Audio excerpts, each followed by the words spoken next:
Hello दोस्तों, जोहार जय मालिक ते दा है लास्ट पोकड़ा। लास्ट मतलब હું કહેવાય માં બાઈ ખૂટતા થકાણા બસ ના મક્કી વડાતી દાણ જે થોડા લીલા લીલા મળી જાય વાળા તે દા પર इतना सज्जा बेसर जो सने एक आती करी रंडू कर माई भी गरी जो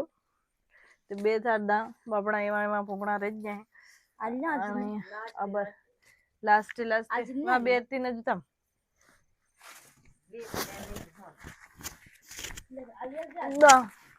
बस खावाना हम 8-10 जना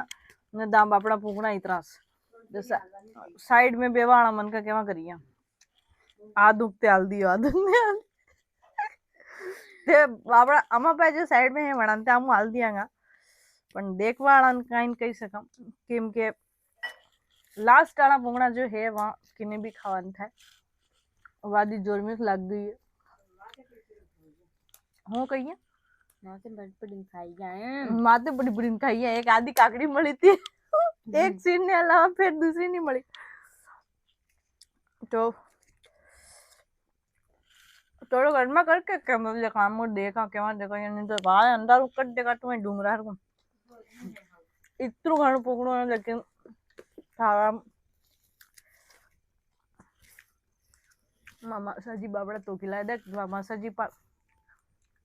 पाए पर हवा डूंगरा में जाइन टोकलाया डूंगरा मतलब बड़ा ने एक खेत डूंगरा में है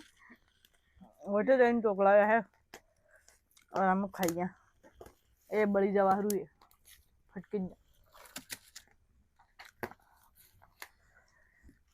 एक एक पूरो जिम जिम मળી ગયું है बाळे मती खाली काट दीजिए काना दो काट दो आधा कादा अंगारा में कीजिएगा सीन को बड़ी जिम जा रही वाह